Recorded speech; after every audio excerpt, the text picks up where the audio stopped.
जय जगन्नाथ। ओम नमो भगवते वासुदेवाय। श्रीमद्भगवद्गीता पंचदश अध्याय।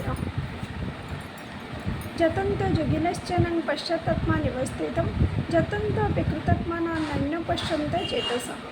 ଯତ୍ନ କରୁଥିବା ଯୋଗୀମାନେ ମଧ୍ୟ ନିଜ ହୃଦୟ ସ୍ଥିତ ଏହି ଆତ୍ମାକୁ ତତ୍ତ୍ୱତଃ ଜାଣନ୍ତି, କିନ୍ତୁ ଯେଉଁମାନେ ନିଜ ଅନ୍ତଃକରଣକୁ ଶୁଦ୍ଧ କରିନାହାନ୍ତି ସେହି ଅଜ୍ଞାନମାନେ ତ ଯତ୍ନ କରି ଚାଲିଲେ ମଧ୍ୟ ଏହି ଆତ୍ମାକୁ ଜାଣିପାରନ୍ତି ନାହିଁ। ଯଦାଦିତ୍ୟଂ ଗତଂ ତେଜ ଜଗଦ୍ଭାସୟତେ କ୍ଷୀରଂ ଜୟେନ୍ଦ୍ରମସୀ ଚଚକ୍ନୁ ତତଜ ବିଧି ମାମକମ୍। ସୂର୍ଯ୍ୟଙ୍କଠାରେ ଥିବା ଯେଉଁ ତେଜ ସମସ୍ତ ଜଗତକୁ ପ୍ରକାଶିତ କରୁଛି ତଥା ଯେଉଁ ତେଜ ଚନ୍ଦ୍ରମାରେ ରହିଛି ଓ ଯାହା ଅଗ୍ନିରେ ରହିଛି ତାହାକୁ ତୁମେ ମୋର ହିଁ ତେଜ ବୋଲି ଜାଣ। ଗାମା ବିଶ୍ୱ ଚ ଭୂତାନି ତାର ୟମା ମମ ଯଶ ପୁଷ୍ପାମି ଚୌଷଧ ସର୍ବା ସୋମବୃତ୍ୟାର ସାତ୍ମକଃ।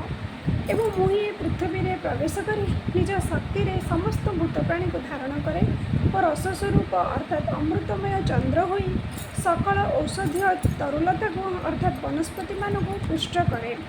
ଅହଂ ବୈଶ୍ୱନରଭୂତା ପ୍ରାଣୀନାଂ ଦେହମାଶ୍ରିତଃ ପ୍ରାଣାପାନ ସମାଯୁକ୍ତ ପଞ୍ଚାମନ୍ୟ ଚତୁର୍ବିଧମ୍। ମୁଁ ହିଁ ସକଳ ପ୍ରାଣୀଙ୍କ ଶରୀରରେ ଥିବା ପ୍ରାଣ ଓ ଅପାନ ଦ୍ୱାରା ସଂଯୁକ୍ତ ବୈଶ୍ୱନର ଅଗ୍ନିରୂପ ହୋଇ ଚାରି ପ୍ରକାର ଅନ୍ନ ଜୀର୍ଣ୍ଣ କରୁଛି। ସର୍ବସ୍ୟ ଚାହାଂ ହୃଦି ସନ୍ନିବିଷ୍ଟ ମତସ୍ମୃତି ଜ୍ଞାନମପହନଞ୍ଚ ବେଦଶ୍ଚ ସର୍ବେରମେବ ବିଦ୍ୟା ବେଦାନ୍ତ କୃଦ୍ବେଦ ବିଦେକ ଚାହମ୍। ମୁଁ ହିଁ ସବୁ ପ୍ରାଣୀଙ୍କ ହୃଦୟରେ ଅନ୍ତର୍ଯାମୀ ରୂପରେ ରହିଛି ତଥା ମୋଠାରୁ ହିଁ ସ୍ଥିତି ଜ୍ଞାନ ଓ ଅପହନ ଜାତ ହୁଏ ଓ ସବୁ ବେଦ ଦ୍ୱାରା ଏକମାତ୍ର ମୁଁ ହିଁ ଜାଣିବାର ଯୋଗ୍ୟ ତଥା ମୁଁ ହିଁ ବେଦାନ୍ତକର୍ତ୍ତା ଓ ବେଦଜ୍ଞ।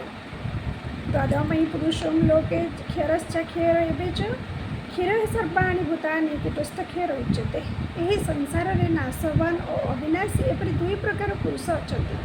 ଏମାନଙ୍କ ମଧ୍ୟରୁ ସକଳ ଭୂତପ୍ରାଣୀଙ୍କ ଶରୀର ନାଶବାନ ଓ ଜୀବାତ୍ମା ଅବିନାଶୀ ବୋଲି କୁହାଯାଏ। ଧନ୍ୟବାଦ।